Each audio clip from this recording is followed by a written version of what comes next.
Okay. Hey everyone, those who will be coming in to catch the live, even during the live or after the live. My name is Malik, with Malik's Mystical Magic, as well as Malik's Intuitive Consultations.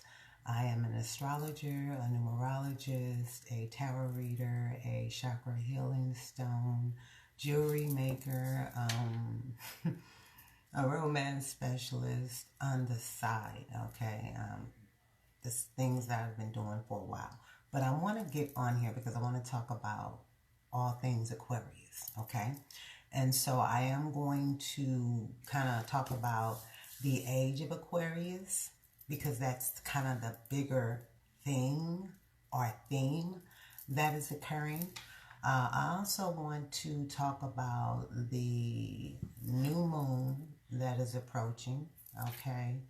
As well as the 7-planet lineup that is occurring right now that we could see in the night sky. And then I'll also provide insight as to how this particular new moon in Aquarius will affect you, or potentially where will it take off in your natal chart, going off of your rising sign. Now I know in astrology, not everyone who is, looking for their natal chart has their exact time of birth. So you may want to look at this as your sun or your moon as well, for a little in-depth as to the conscious sun, emotions, moon perspective, but for a more accurate location as to which area in life that this new moon in Aquarius is occurring, you want to follow your rising sign, okay? I'll get into a few mantra prompts that you could use during this new moon in Aquarius as you set your intentions, for journaling prompts. I'll also talk about the few stones that the energy emits for Aquarian energy, okay? And we'll talk about the few aspects that will occur during this new moon in Aquarius, okay? So we're going to get off into it without further ado. Don't want to be on here long. I'm not doing any personal readings on the live tonight, nor will I be looking at any personal natal charts. This is specifically just information that I want to put out there. And those who have been rocking with me for a while, it's in my spiritual group, these are things that we kind of talked about with regards to, how I usually approach the lunations, the astral transits, and what that could mean for us, okay? So this is kind of what that is, but I'm coming out on a more public platform to do so. So with that said, let's get into it. I want to talk about the age of Aquarius because I think that's the bigger theme in where we're headed as a collective. And so the age of Aquarius, is a concept rooted in astrological traditions, okay? It's marking a shift in the collective consciousness and societal evolution, okay? And so the ages corresponds to the Earth's slow procession through the zodiac, with each age, lasting roughly around 2,160 years, okay? So let's look at this. We previously, and some may, want to question that, as to when did the age of Aquarius start. I think right now with the themes that have been going on with regards to Aquarian type themes, I think we're in that energy already. We're approaching that era, if not already in that era.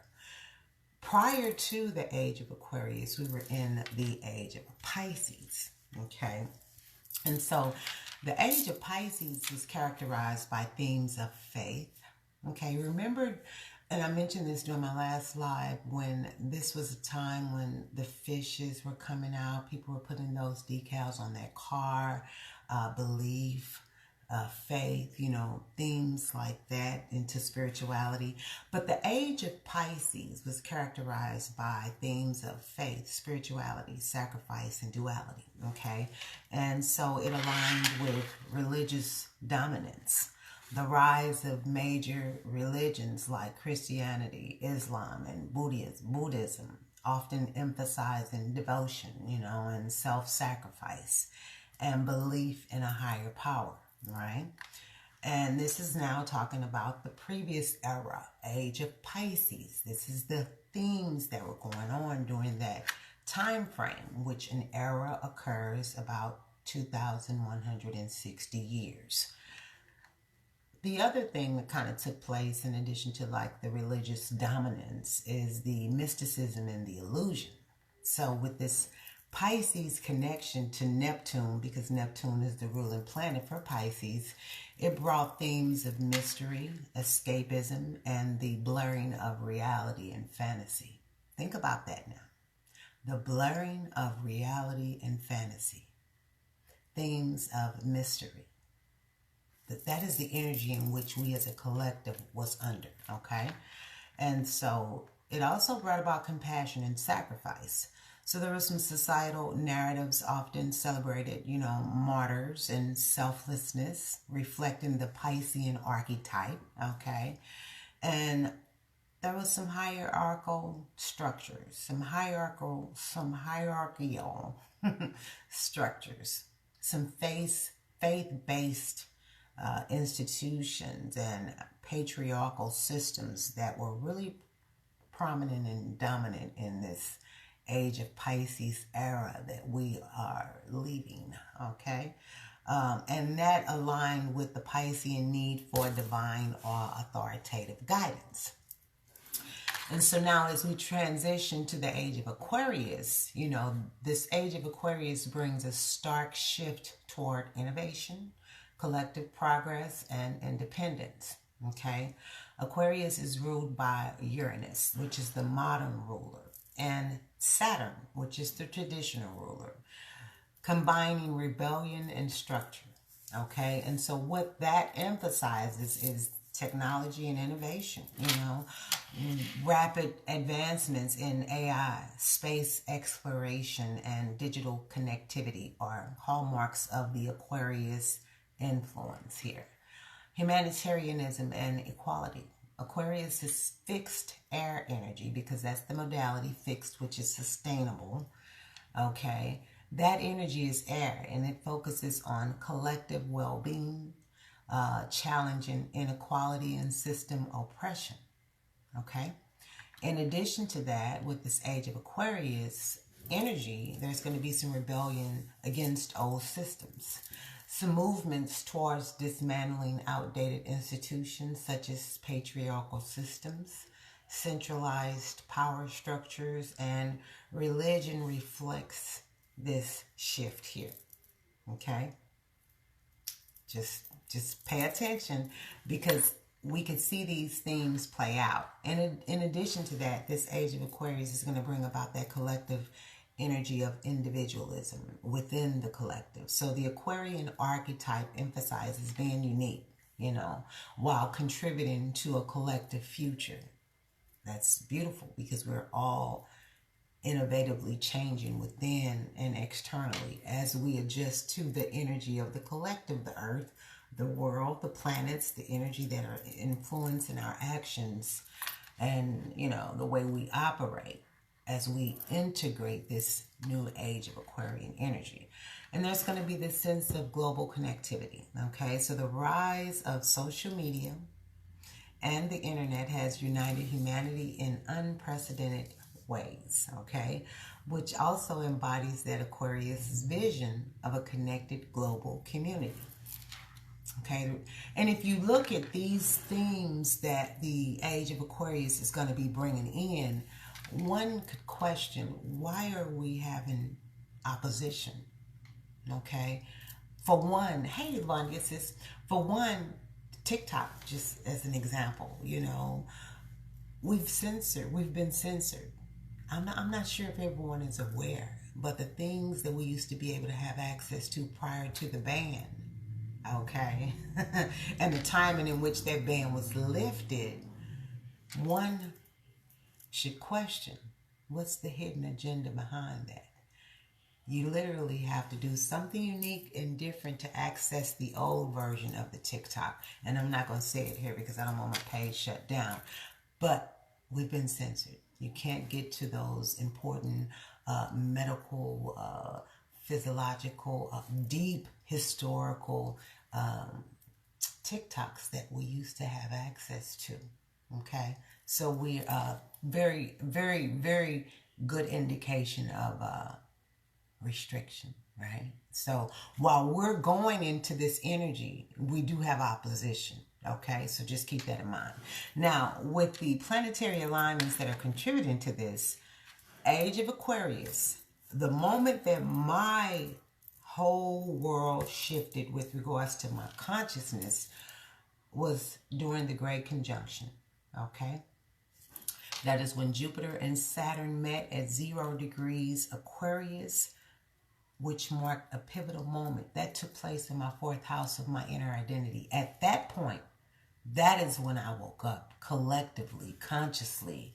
That is when I had my spiritual awakening, so to speak. Okay, so on December 21st of 2020, the Great Conjunction occurred where Jupiter and Saturn met, okay, conjunction at 0 degrees Aquarius, marking a pivotal moment. This conjunction symbolizes the beginning of a new societal and cultural cycle, emphasizing innovation and collective restructuring. Okay, not only did this event, occur during that time frame, but it also catalyzed a shift towards the Aquarian ideals, which is decentralization, equality, and progress, forward movement. Not only did that happen, Uranus is in Taurus. Mind you, Uranus is the ruler, modern ruler for Aquarius. That is in Taurus right now, okay? It's shaking up stability in Taurus, revolutionizing how we view resources, finances, like cryptocurrency, and the Earth's well-being, climate change, okay? Because Aquarius does have some energy related to weather, and I'll get into that. And so with Uranus being in Taurus 2018 to 2026, it disrupts traditions, okay? The Hierophant is the tarot card for Taurus. The values, the traditions, what you were taught, the teacher, okay?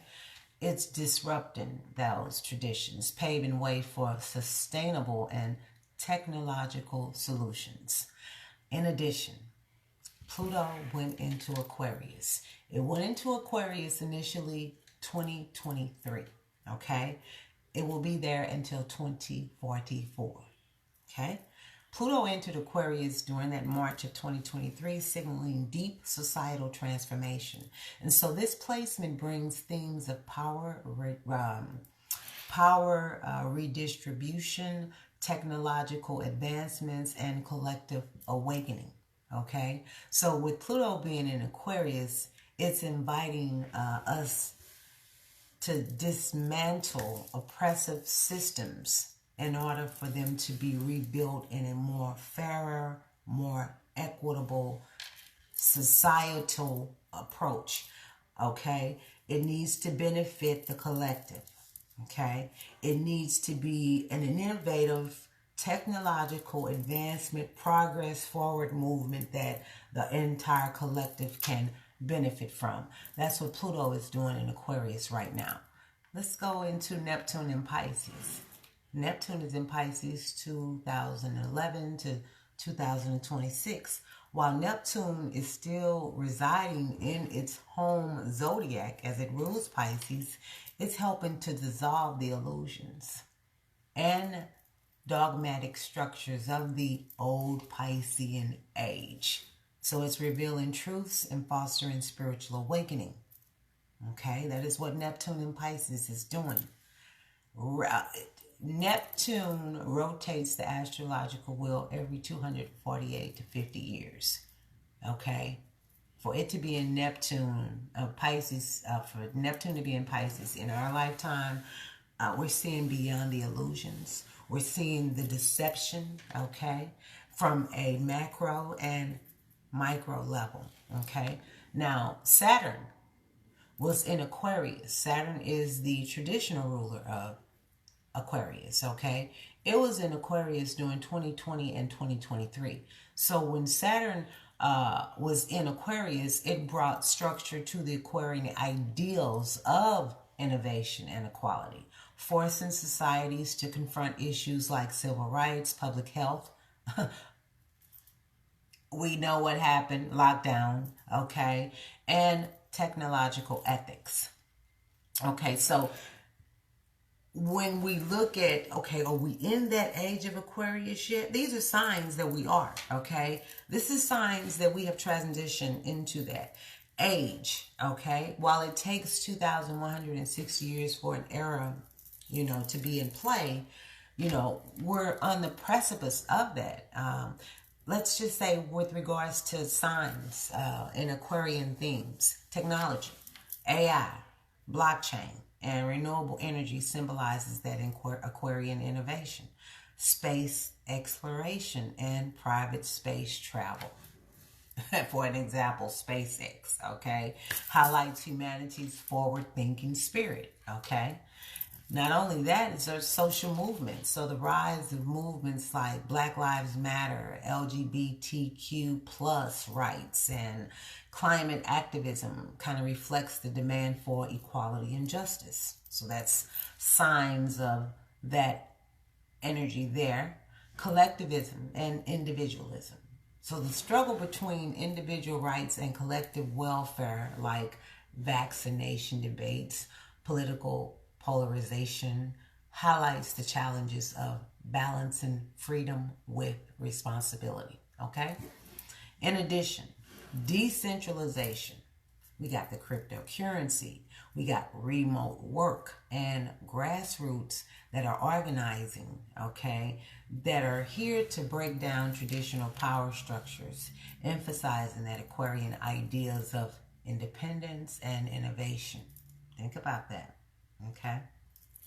Decentralization, spiritual awakening. There is that shift from organized religion to individualized spirituality, okay? That energy there reflects the Aquarian rejection of hierarchy in favor of personal enlightenment. Deep, okay? Very deep. Now, how are we seeing this shift play out, okay? Climate awareness, okay? Aquarius rules technology and humanitarianism. It's inspiring innovation in combating climate change through global initiatives and sustainable practices. The rise of AI and the metaverse. Aquarian technology is reshaping how we connect, how we work, and how we live. Okay? Breaking old norms. So these younger generations are challenging outdated social structures, which is including workplace hierarchies, gender roles, and wealth distribution. So this transition into the age of Aquarius invites us to step into a world that values collaboration, progress, and freedom, okay? While recognizing the importance of balancing technological advancement with ethical responsibility. We do need to make sure we are aware, okay? Now, it can be linked to changes in the weather patterns and the climate, okay?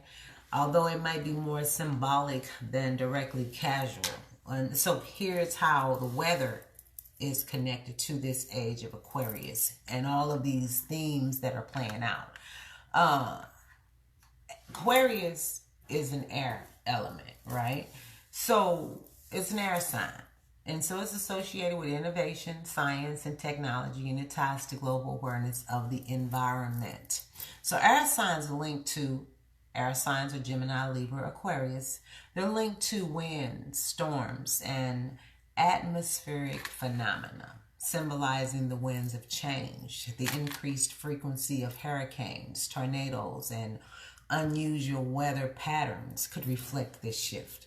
Not only that, with Uranus being in Taurus and Earth energy Taurus is an earth energy. The disruptions are occurring within earth. Uranus is the ruler planet for Aquarius. Also, it's an unpredictable wild card type planet, okay? Uranus is in Taurus, okay, which is tied to stability and nature. And so it's shaking up how we interact with the planet itself. This transit here with Uranus being in Taurus has been associated with earthquakes, extreme weather, and shifts in natural resources like floods, droughts, and food shortages. Okay, we're all experiencing that. Okay, and so not only that, it's a period of awakening to the need for sustainable practices as the earth reacts to long-term imbalances. Okay, so that's what Uranus and Taurus is doing. Okay, we talked about Aquarius, just the overall energy of the air element and how that is linked to weather-related things. Uranus and Taurus, which is Earth. We got the Earth disruptions on themes that are occurring with that. Now let's look at Pluto and Aquarius when it comes to the environment, okay? Pluto brings transformation, and in Aquarius, it highlights humanity's impact on the environment.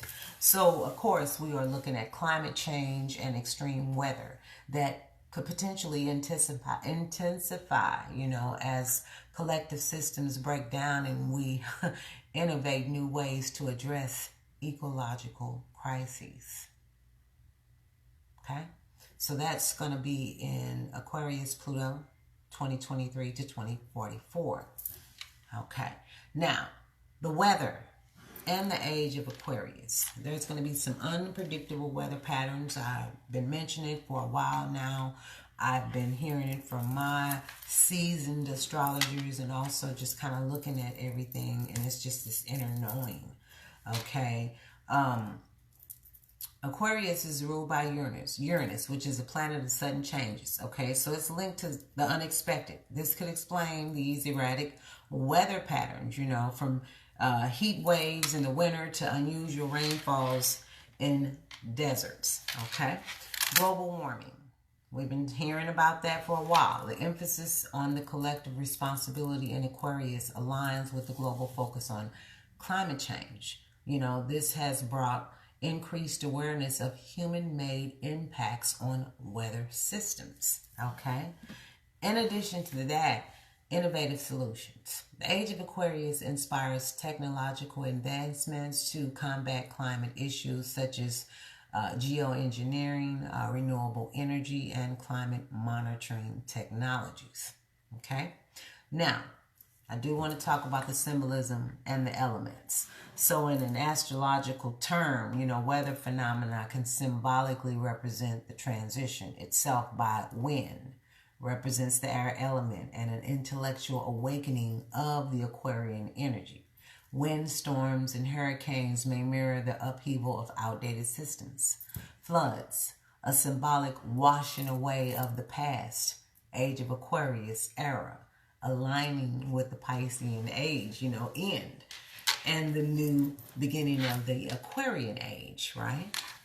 Lightning and thunderstorms tied to Uranus because Uranus represents lightning and sudden insights, okay? Awakenings and the disruptive power of change. Okay. What are we seeing globally? Okay. Rising natural disasters, hurricanes, wildfires, floods, they are increasing in intensity and frequency, okay? I'm in the southern part of Georgia. It iced 3-4 inches, I want to say. They haven't seen that in a while, okay? Other areas are receiving unprecedented weather-related extremes, right? So this is all tying into this message I'm delivering as to what we're seeing from a global perspective. Okay, so then we're looking at, let me go back. Okay, so the rising of natural disasters, the hurricanes, the wildfires, the floods, they are increasing in intensity, and the frequency in which that is occurring is increasing too. So this mirrors that Aquarian theme of rebellion against the status quo, forcing us to innovate solutions. Okay. What else are we seeing globally?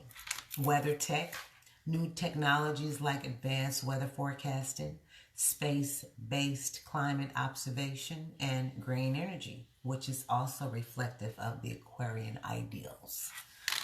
Shifting seasons. We got some unusual seasonal changes that are reflecting the disruption of long-held rhythms. Okay, so the earth is vibrating at a different vibration now. Okay, and this shift, it's everything is affected internally, externally, universally. Okay, everything is aligned. So when we look at it from a macro, which is what I'm trying to bring down and break it down to a micro level, you know, if we start paying attention to these themes, then we know that we're shifting. Okay, we're shifting into the era, and so it's best that we, embrace the shift, because that's where we're going. Okay, and so these shifting of seasons, they're unusual, you know, and that reflects the disruption of the long-held rhythms that this earth flows with. Okay, which is requiring adaptation and collective problem solving. So literally, while the age of Aquarius isn't directly causing weather changes, the archetype of Aquarius, themes of disruption, innovation, and collective responsibility, literally resonates and vibrates with how we're responding to extreme weather and environmental challenges. Okay, so I wanted to make sure that I got into that there. Okay, now what I do want to go into is the 7 planet lineup that we are currently experiencing right now. Okay, at first, let's see here. So I do my research, and it takes me a minute to do my research, you know, because when I deliver a message, I want to make sure I deliver a message, right? Okay, so we're going to talk about the new moon, and well, first we're going to talk about the planetary alignment that's going on, okay, first, because I think that's very important. If you got your binoculars and everything like that, your telescopes, might be good to go out there and check that out, because I think that would be cool to see all of the planets align. So let me get here. Let me get here. Okay, so I'm going to talk about the pre-new moon aspects, the new moon, which occurs on the 29th of January, okay, and a few aspects that occur right after, okay. Then I'll talk about how this is going to affect you with your rising sign, okay, and then we'll try to get up out of here. Okay, so, okay, so basically, we got a 7 planet lineup right now that's occurring, okay. I think people say the 21st, but I saw the 25th is when this was visible. If you have binoculars, if you have telescopes, you can actually see this lineup take place. And so sky watchers, you know, I honestly would take advantage of this opportunity, as it is a once in a lifetime I would look at. Though it's not rare that this lineup occurs, but because we're talking about this Aquarian energy, this change of things that are going on, this is a significant indication, okay, of such. And so they call it a planetary parade, but this kind of features several planets appearing in a line across the night sky due to their positions along with the ecliptic plane. So the planets that are visible is Venus, shining bright in the southwestern sky shortly after sunset, okay? You also see Saturn located near Venus, okay? Though dimmer and closer to the horizon, okay? Venus is in Pisces, Saturn is in Pisces. You also see Jupiter. Jupiter high overhead after dark, easily visible due to its brightness, okay? Jupiter is in Taurus. Mars is retrograde in Cancer. It's rising in the east soon after sunset, appearing reddish and prominent. So you should be able to see the red planet Mars, Venus, Saturn, Jupiter. Those are visible planets, okay? And so then we're looking at planets that are requiring some optical aid, you know, binoculars or telescopes. Uranus. That's positioned near Jupiter. It's visible, you know, with binoculars under dark skies. Neptune, also near Jupiter. It requires a telescope for observation for Neptune, okay? So the time and best time to view this planetary alignment is during the first couple of hours after the sun sets, okay? You want to choose an area with minimal light pollution and a clear view of the horizon, okay? Now, while Venus, Saturn, Jupiter, and Mars are visible to the naked eye, okay, we do need to be able to have at least binoculars or a telescope to kind of see Uranus and Neptune, and then that can enhance the overall experience of seeing all of them. And so this alignment is not exceedingly rare, like I mentioned before, but observing 4 or 5 bright planets simultaneously is uncommon, and it does offer a splendid celestial display. Okay, so the phenomenon will be observable from mid-January through early February, okay, 2025. Okay, so definitely take advantage of that if you can. And so this 7-planet alignment can have a profound symbolic and energetic influence on the collective, as it represents the coming together of significant planetary energies. And so here's how this alignment may affect us as a collective. It's a rare opportunity for balance and alignment, okay? So with the planetary alignments often symbolizing the unification of cosmic forces, this can feel like a window of opportunity for the collective to harmonize various aspects of life, like our emotions, which is the moon, our relationships, which is Venus, the action that we take, which is Mars, the expansion, which is Jupiter, the discipline, which is Saturn, and the intuition, which is Uranus and Neptune. Okay?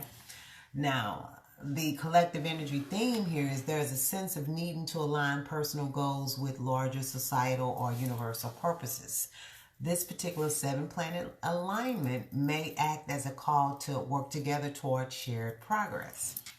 Okay, so the themes of innovation, action, and deep reflection is key here, because this alignment includes Mercury, which communication and thought processes are there. You want to try to get that aligned.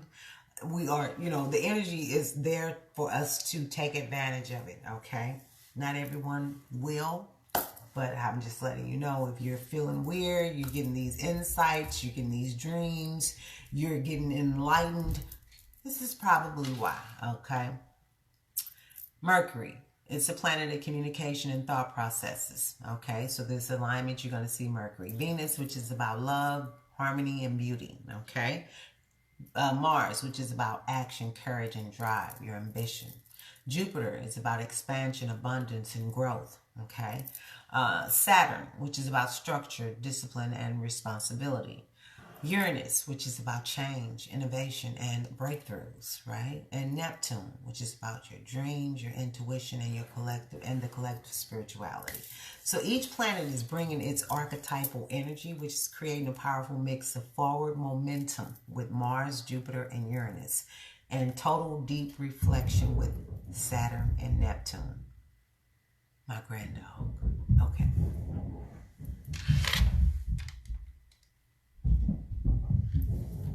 Hold on, y'all heard it? Give me 1 second.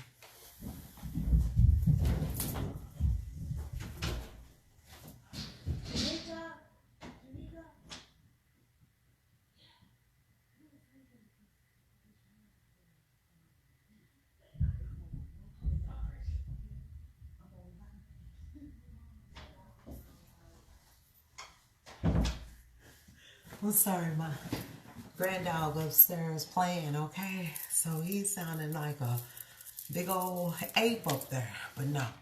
Okay, so the potential effects, okay, so we talked about the lineup, okay, what themes that this lineup can bring: innovation, action, and deep reflection.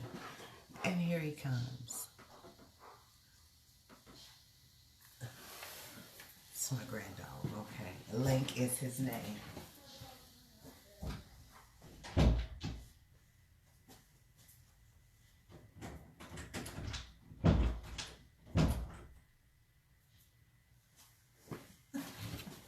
Excuse me, y'all. Sorry about that. Okay. So basically, now let's get into the potential effects on the collective, okay? Innovation and transformation, that Aquarian energy. So many of these planets are in Aquarius. And so are aspect in Aquarius related themes like innovation, collective growth, and breaking free from outdated structures. This alignment could really inspire new ways of thinking and solving global issues, particularly around technology, community, and humanitarian efforts. It's so funny because I've been working on technology and all kinds of things today with regards to that. Spiritual awakening and empathy, with Neptune being in Pisces. With Neptune in Pisces, that alignment may heighten collective intuition and empathy. You know, people might feel a stronger pull towards spirituality, compassion, and healing, okay? And so with Mars and Saturn, that's action with purpose. Mars adds drive while Saturn brings discipline. So together they encourage thoughtful, sustained action instead of impulsive action, because Saturn is there to kind of harness the energy to Earth, okay? Saturn rules Capricorn, Saturn is Earth. Mars, you know, is fire. Drive, passion, it wants to go. But with that in alignment there, together, you know, that is thoughtful, sustained action instead of impulsive decisions. So this could manifest as collective efforts toward achieving long-term goals or addressing societal challenges in a structured way.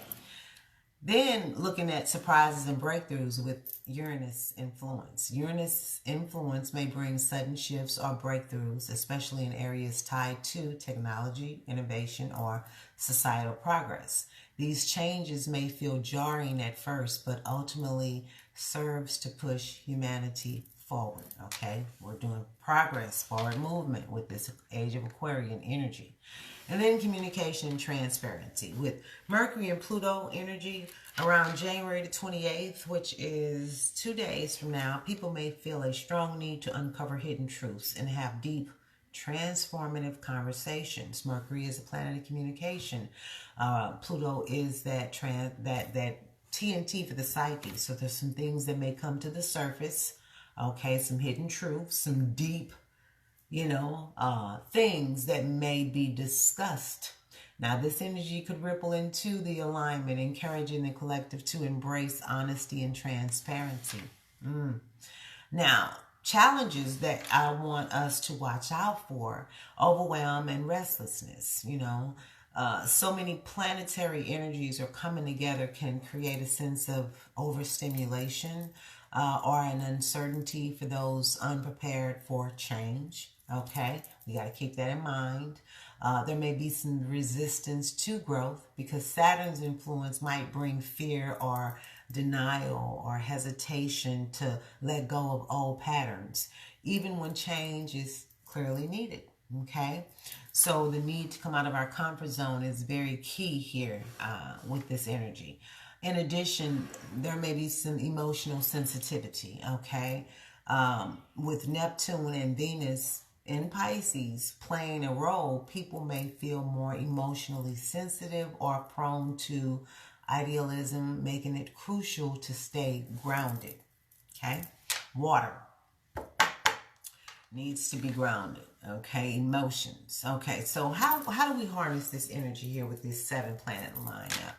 Set collective intentions. Use the alignment to meditate or visualize global unity, innovation, and progress. This is an excellent time to focus on humanitarian goals or group projects. Okay?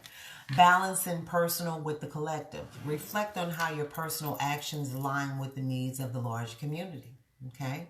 Be open to change. That's one of the biggest things here, because we need to be prepared for any unexpected opportunities or insights, especially in areas related to technology, relationships, and spiritual growth. Also, we need to engage in healing practices. We need to use Venus and Neptune's energy to prioritize emotional and spiritual healing, both individually and collectively. So this alignment represents a powerful opportunity for the collective to realign with higher principles of growth, harmony, and progress. Okay? And so, literally, it's a portal, I would say, for a transformation and the closing of karmic cycles. And also has the opportunity for that soul evolution and manifestation this alignment brings. Okay. So I definitely would, take advantage of this rare opportunity to kind of step into new phases of growth by releasing old patterns and inviting the connections or the opportunities that are aligned. Okay. There could be some soulmate union portal energies. Okay. You could strengthen connections that are destined relationships or opportunity that align with one's higher self. Okay. The spiritual bond between the physical and the higher planes of existence that could occur. Soulmate and the union of self. That portal energy is open. And there's also, reflection and intention energy here for you to set. Reflect on your journey. Take an inventory of what you've learned and set bold, intentional goals to align with your soul's progress. Okay? If you need insight into where what this means for you astrologically, definitely reach out for me for my services. Okay? Hey, sis. Because this will help highlight where this all is planned, what's coming, what to prepare for, what is your life purpose. You know what I'm saying? So those are things that we need to kind of, or we probably will be prompted to question within ourselves if we haven't already started feeling it. So literally, I would definitely take advantage of this, meditate, you know what I'm saying? I would call this a once in a lifetime opportunity for spiritual and personal evolution, or I would call this maybe a cosmic invitation, to realign with your highest potential, to reframe the key points within mirroring, the energy as above, so below. Okay. So with that said, definitely wanted to highlight that. Now I want to get into the new moon. Okay.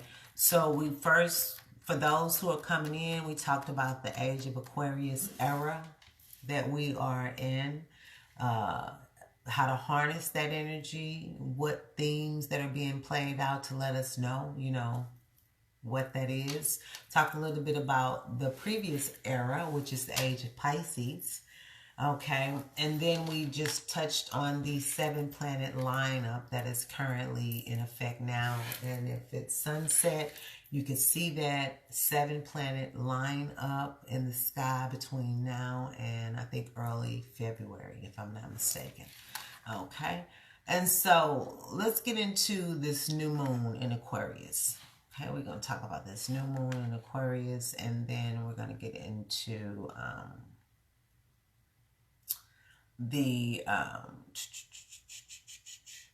we're going to get into this new moon in Aquarius. We're going to talk about the aspects that may actually, that are going to impact, or the aspects that this moon will be making to other planets.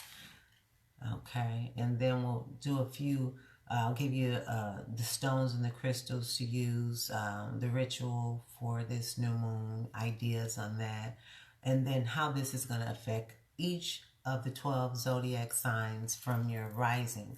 Now, we do know not everyone has access to their natal chart. They probably think, that we operate just on our sun sign. No, we're more than our sun sign, okay? It's always best to use your rising sign. If you know what your rising sign is, I'll be able to tell you where this particular new moon and these themes are playing out in your natal chart. Okay. So let's get to this this new moon. Okay. So new moons are about what you want to bring in, new energy, okay? And new beginnings, innovative ideas. And it's, not only is the new moon about new beginnings, what you want to bring in, what your intentions are, okay? Full moons are about releasing, letting go, okay? The energy in which this new moon is in Aquarius, so we were focusing on Aquarian themes. So this new moon is about new beginnings, innovative ideas, community connections, and setting goals for the future, okay? Saturn, which is the ancient ruler, and its influence, which is about discipline, structure, commitment to long-term visions, is there. Uranus, which is the modern ruler, its influence is about radical change, rebellion, and surprises, okay? And so what I want to do is literally this moon is coming in at 9 degrees, okay? And so I want to do something really quick here. I want to touch on the Sabian symbol. Okay, Sabian symbols are a set of 360 symbolic images, one for each degree of the zodiac. Okay, so there are 30 degrees in a house, 12 houses, so that makes 360 symbolic images, or Sabian symbols. They were created to provide deeper intuitive insights into the meaning of astrological charts. And so they act as tools for spiritual growth, self-reflection, and understanding the hidden themes or the potentials in an individual's life or a specific moment. Okay? And so not only that is it gives intuitive insight. They offer symbolic perspectives that transcends literal astrological interpretations. It adds personal growth. Sabian symbols can guide individuals in understanding the soul's purpose, challenges, and growth opportunities. It provides clarification, okay? Sabian symbols, they clarify the significance of planetary placements, house cusps, or specific degrees within a natal chart or a transit chart, okay? Divination, similar to tarot cards. Sabian symbols can be used for meditation or to gain intuitive guidance on questions. And universal archetypes. They tap into the collective archetypes and provide a spiritual perspective on each zodiac degree. Okay? Why and how are they used? Well, they're used for astrological enhancements. It adds depth and symbolic meaning to the natal charts, the transits, or the synastry, reports. There's spiritual guidance here, so it allows you to access insights from the collective unconscious and find clarity in uncertain situations. It also adds self-reflection to explore the meaning of one's life path or challenges. Meditation, okay, to focus on the symbol to gain spiritual intuitive messages. And so the degree of this new moon, which will be in effect or exact, will occur on January the 29th. Okay, new moon in Aquarius at 9 degrees. And so I wanted to talk about that. Okay, what is 9 degrees of Aquarius?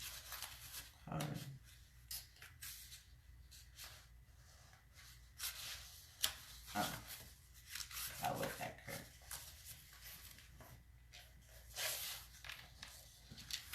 Capricorn, 9 degrees. Okay. Give me 1 second because I'm going to make sure I got this.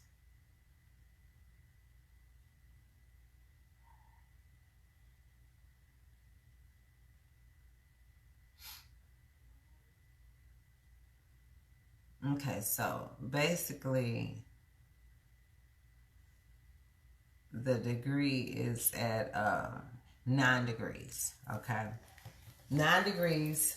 So 9 degrees of Aquarius, it's a Capricorn, yeah, is a man, let's see, hold on. No, is a flag is seen turning into an eagle. That's the Aquarius 9 degree. This is where this moon will be exact. What that means is transformation, rising to power, and living up to ideas. So this is what this new moon's degree energy for Sabian symbol means. Okay. And so I wanted to make sure I started incorporating that into my luminary presentations that I do.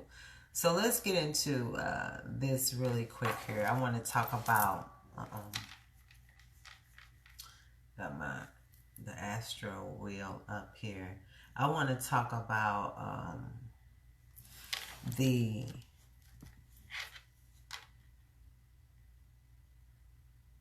Mercury. Okay, so Mercury will be entering into Aquarius, if not Monday, tomorrow. Yeah, I think tomorrow. So Mercury is planet communication, right? So that's going to bring innovative communication, new ways of thinking, and a heightened interest in technology, humanitarianism, and unconventional ideas. So that literally is that new moon in Aquarius, Mercury in Aquarius. We're thinking, we're feeling, we're going forward thinking. That's that vibe that it brings. Then we are going to be experiencing a Mars trine Saturn. Okay, and so trines. Okay, y'all know I'm new. This is a lot of information to obtain all the time. A trine occurs when two planets are 120 degrees apart, and so the planetary energies in a trine work together harmoniously, supporting one another. But this aspect can highlight a situation which is just too easy, right? And so with Mars trining Saturn, that is going to explain, how this aspect kind of brings this focused energy, discipline, and the ability to make steady progress. So it's great for working on long-term goals with precision and patience. And so that ties into the Aquarius energy, which amplifies, this focused energy. And so with Mercury conjunct in Pluto, okay, that's when two planets come together, they're meeting up. It highlights its influence in Capricorn, intense communication, okay? Because right now, Mercury hasn't went into Capricorn. Aquarius, Mercury is still in Capricorn. So Mercury and Pluto, I think the conjunction was today. We feeling it, if I'm not mistaken. I know I had a situation that related to the Mercury-Pluto conjunction, but it highlights its influence in Capricorn, intense communication, uncovering hidden truths, transformative thinking, and the potential for power struggles, okay? And so this kind of ties into the new moon where we're clearing out old mental patterns to make room for new ideas as Mercury wraps up in Capricorn and goes into Aquarius, okay? And so the stones, amethyst, okay? Of course, as the two stones that are for the crown chakra, which is the Aquarius chakra, okay? Amethyst and clear quartz, okay? Amethyst enhances intuition, clarity, and spiritual connection, which is perfect for Aquarian energy. Definitely clear quartz amplifies any intentions that are set during this new moon. Of course, you always want to have your moonstone that helps with your intuition, okay, your receptive energy, okay. Fluorite, okay, fluorite encourages clarity of thought and intellectual exploration. And then labradorite, okay, that supports innovation, psychic abilities, and thinking outside the box. So those stones are perfect for this new moon in Aquarius energy. Now the rituals, okay, for Aquarius, vision boards, writing down your intentions, where you're focusing on innovation, breaking free from old constraints, and connecting with like-minded communities. You might want to do a technology detox. Reflect on your digital consumption and how it affects your mental space. Earbuds in the ears, which is something I'm trying to get away from. Visually, having my face in the phone or in technology is something that, that radiation, that EMF that emits from all of this technology that we're using can also have an effect on us. So you might want to do a technology detox, okay? And see how that affects your mental space. Meditation or visualization, picture your future self thriving in new ways, use these crystals to amplify that energy. Connect with groups. Share your intentions in a group setting or online community. Okay, my intentions are to become a soul entrepreneur. That's what my intentions are. Okay, in multiple ways. Well, Malik's mystical magic is so much to me that I can't really label it to one thing, but that's my overall thing. My North Node is in Capricorn, 4th house. Midheaven, Cancer, 10th house. If y'all know what that means, that's what that means. Okay, anyway, gratitude, okay?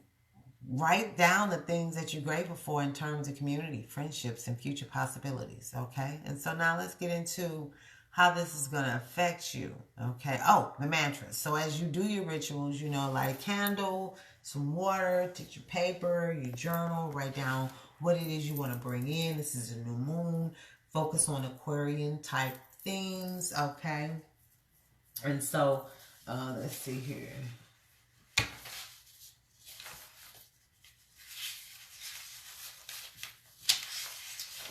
And so, Aquarius type themes,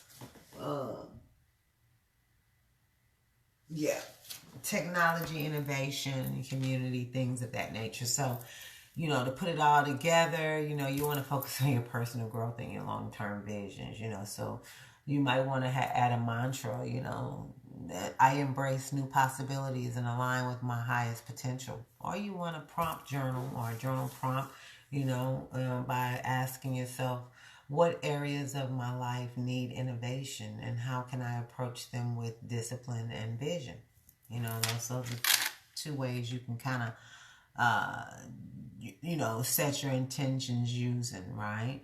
And so in addition to that, I want to focus on how this is going to play out for each rising sign. You can look at your moon and your sun signs as well, but this is going to be more accurate, okay?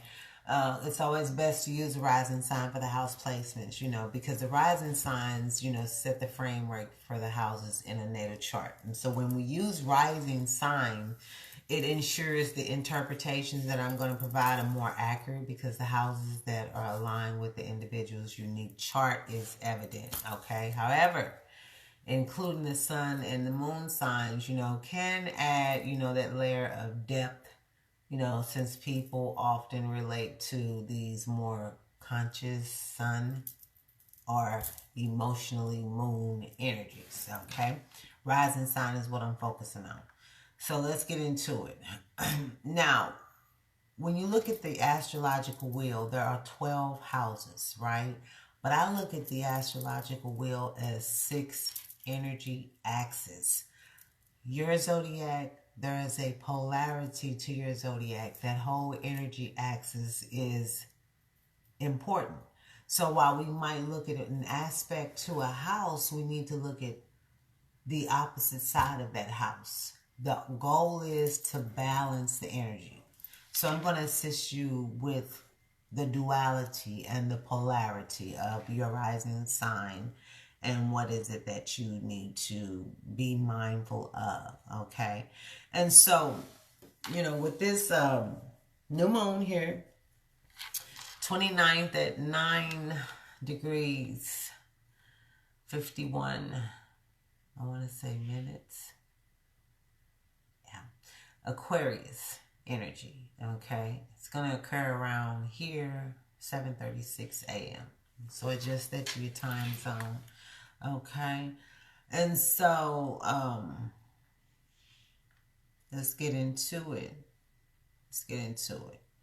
So for the Aries rising, okay. So let me get back into the opposite. Why is it important to look at the opposite sign? The polarity, okay? The polar opposite of yours. So let's just say I'm a Libra, okay? Rising, my polar opposite is Aries. So that energy axis in my natal chart is that Libra house and balancing it with that Aries house. So that's what I'm talking about.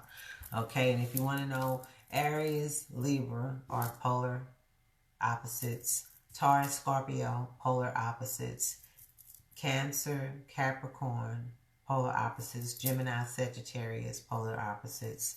Virgo, Pisces, polar opposites. Okay. Aquarius, Leo, polar opposites. Yep. Said all of them. Okay. And so anyway, when we're analyzing lunations like the new moon, you know, I think it's important to consider how the opposite zodiac sign, you know, on the same axis might be affected, you know. And so this is because astrology operates in polarities, you know, and with the opposing sign sharing themes but expressing them in complementary ways is kind of really key here. That's what my goal is. Okay, so while the new moon focuses on one side of the axis, the opposing sign will experience the energy in a mirrored but relevant context. Okay, so it's really about balancing that energy. Okay, new moon marks beginnings, but the opposing sign may highlight what needs release, balance, or integration in response to this new moon's energy, right? Are we projecting and reflecting, you know? So the opposite sign also can show where external situations or relationships may reflect internal shifts that are caused by this lunation. Okay, so let's get into it.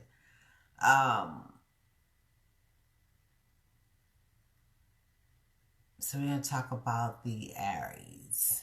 Okay, so for Aries rising, this Aquarius new moon, okay, will occur in your 11th house, which is friendships, networks, collective goals, future visions, and social connections. Okay, and so what you want to do, Aries risings, your opposite house is the 5th house. Okay, which is Leo's house. So you want to balance, focus on personal creativity, self-expression, romance, and individual joy. So this is how this will play out for you. This lunation will occur in your 11th house, but you want to make sure you balance it with your 5th house. Okay, Taurus risings. This new moon is going to be in your 10th house of career, public image, reputation, and long-term goals. The opposite of your 10th house is your 4th house, which is Scorpio's house. You want to reflect on home life, family, emotional security, and personal foundations, okay? As you deal with your career, public image, reputation, and your long-term goals. How does that tie into your home life, your family, or your emotional security, okay? Or personal foundations. Gemini rising. This new moon is going to be in your 9th house of higher education, travel, philosophy, spiritual beliefs, and broader horizons, right? The opposite house to your 9th house is the 3rd house, which is Sagittarius house. You want to pay attention to local connections, communications, and short-term plans and learning. Cancer risings. This new moon is going to take off in your 8th house, which is about transformation, shared resources, intimacy, and healing deep emotional patterns. Keep in mind, though, that the opposite house is Capricorn's 2nd house. You want to balance, focus on personal finances, your self-worth, and material security, okay? And so with the Leo risings, this new moon is going to take off in your 7th house, which is the house of partnerships, marriage, contracts, one-on-one clients, and collaboration, okay? It's opposite your 1st house of Aquarius. So you want to consider how personal identity, independence, and individuality aligns with the relationships. So that's going to be for the Leo risings. Now, Virgo risings. This new moon is going to take off in your 6th house, which is the house of health, daily routines, work, life, and habits of service. The opposite house to this is your 12th house, which is your house of Pisces. You want to reflect on spiritual rest, subconscious healing, and the need for solitude or closure. Okay? As it relates to your health, daily routines, work life, and habits of service, how is that affecting you subconsciously? Okay? Spiritually. Think about it that way. Now, Libra risings. This new moon is going to take off in your 5th house of creativity, romance, self-expression, hobbies, and joy. You also want to look at the 11th house, which is the opposite zodiac, which is Aries, which is going to balance focus on groups, goals, friendships, and community involvement. How am I going to be able to tie my creativity into group, focus, community involvement? I think I'm doing that right now. Anyway, as I'm a Libra rising. Okay, Scorpio risings. New moon is going to be in your 4th house, which is a home life, family, emotional stability, and personal roots. Now you want to look at the opposite house, which is the house of Taurus, your 10th house. Reflect on career, your public image, and your professional responsibilities, you know. So kind of like Cancer, this is kind of the opposite. 10th house, career, focusing on how to balance that out with the home life. This is the opposite for you, okay? Scorpio risings. Now, that was Cancer. So then we talk about Sagittarius rising. So if you're Sagittarius rising, this new moon will be in your 3rd house of communication, short distance travel, learning, and local connections. Now, the opposite house is Gemini's house, your 9th house. So you want to broaden your horizons with long distance travel, higher education, or philosophical exploration, okay? And so we'll do Capricorn rising. This new moon is going to be in your 2nd house of finances, values, material security, and self-worth. Opposite your 8th house of Cancer, which is you balancing personal resources with shared finances, emotional intimacy, and transformative growth. Capricorn risings. Going through something there. Okay, and that's okay. Now, Aquarius risings. This is all about you, you know. As an Aquarius, this new moon is in Aquarius. All these Aquarian themes that we're talking about. This is going to be in your 1st house of self, you know, your personal identity, your self-expression, your individuality, and initiating new beginnings for you. This is 1st house, the 1st zodiac, okay? We're approaching the new energetic new year, Aries seasons, a spring equinox, okay? So for you, this is the 1st house of self. Okay, and so this is all about new beginnings as well, starting off with that. Now we got to look at how that affects the opposite polar house, which is your 7th house. Okay, whereas the house of Leo for you Aquarius rising. So you want to reflect on partnerships, collaboration, and how relationships enhance or challenge your personal identity. Okay, you see how you pull those two polar opposites together and balance them out? Even though this may take off here, how is it going to affect there, your polar opposite, right? And so last but not least, Pisces rising. This is going to occur in your 12th house. So interesting, as that is the Pisces house, okay? 12th house is Pisces house. So Pisces rising, it's all about rest, subconscious healing, spirituality, and endings. Okay, now you want to look at that opposite house, which is the 6th house. Okay, and you want to balance spiritual needs with physical routines, work habits, and health practices. So you see how you can take advantage of the polarity and kind of balance yourself out. I'm such a Libra. I love balance and harmony. Okay, so I really think, you know, for this here approach, I think that there's a lot going on, and I hope and pray that you at least have some understanding, you know, with regards to how this new moon is going to play out. Now, we talked about the aspects that were prior to the new moon, then the new moon. Now, a few aspects I want to talk about for the rest of the week, okay? And so, January 26th to February 3rd, we got Venus trining Mars, which is retrograde, okay?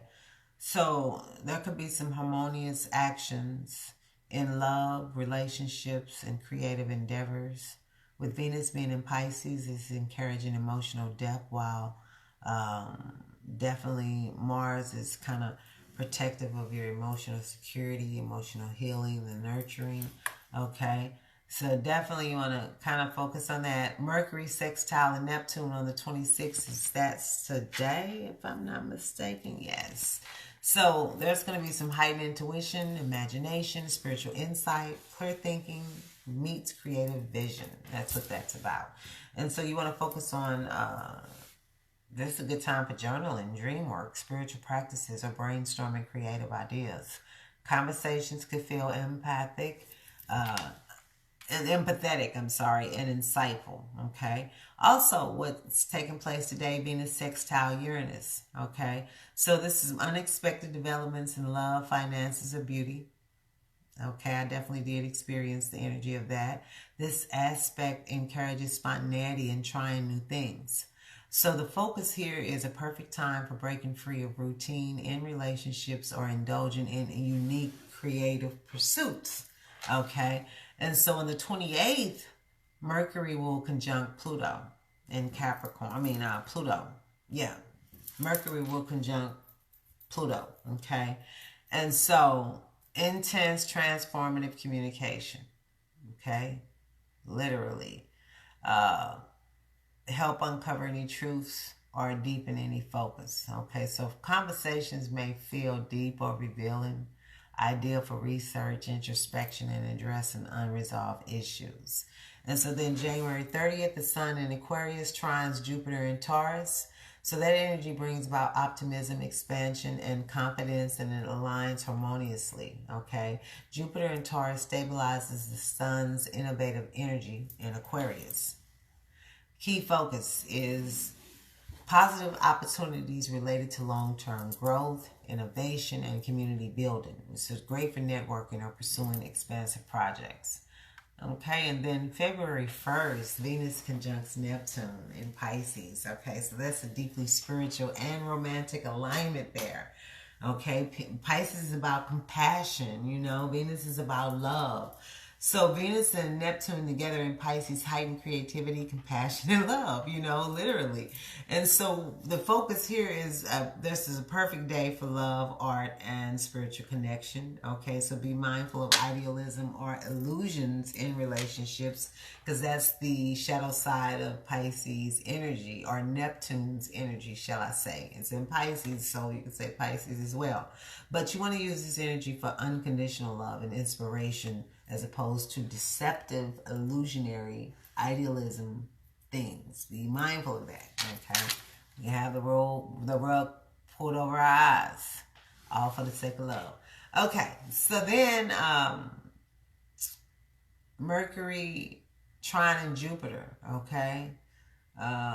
Definitely clear strategic communication and planning. Okay, so this is a good time, February 3rd, making important decisions, signing contracts, starting new long-term projects, positive for financial or career-related conversations. I think the moon is in Capricorn right now, so it's ideal for us to be thinking about these long-term goals, these, what we need to do to get this money, okay? What steps do we need to take to get into this energy here, okay? So I think that this is really a creative and romantic energy here, that is occurring. Growth and expansion is occurring. Spiritual and transformative work is the energy that's being brought down. And I really am excited that you are, that if you listen to this, definitely I hope and pray that it brings some insight to you. It can help you. Hey, Stevie. Hey, Crystal Girl. And so I hope that this literally can help give you some insight. Check out the 7-planet alignment parade. Set your intentions for the new moon in Aquarius that is in effect. Take advantage of the information that I talked about with the age of Aquarius at the beginning of this live. All things Aquarius, okay? And so the earlier that we understand what is coming, these things that are playing out, the easier it is for us to adapt to the changes that are going to be occurring, okay? And I think with that said, I think we're all set. Are there any questions that anyone has of me? Have of me?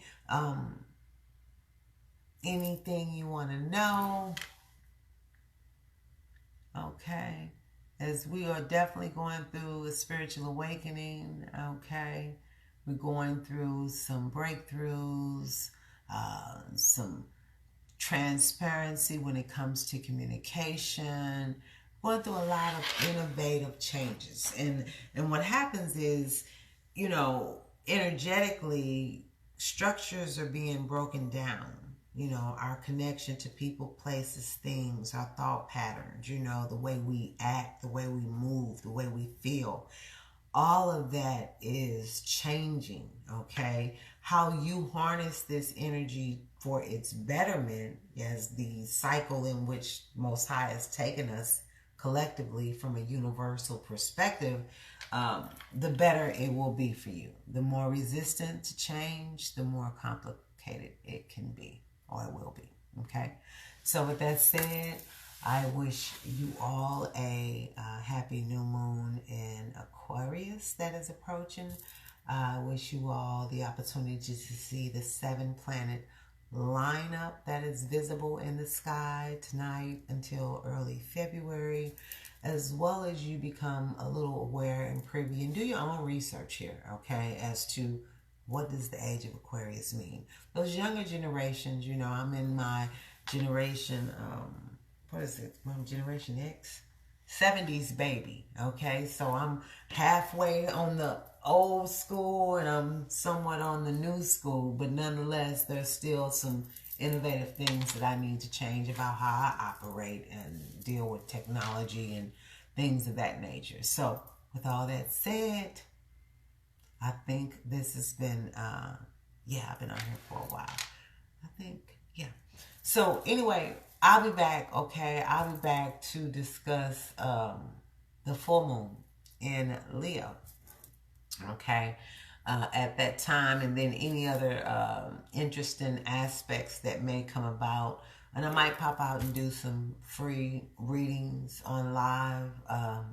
You'll see me again, okay? But nonetheless, as above, so below, as within, so without. Namaste and Ashe. Deuces.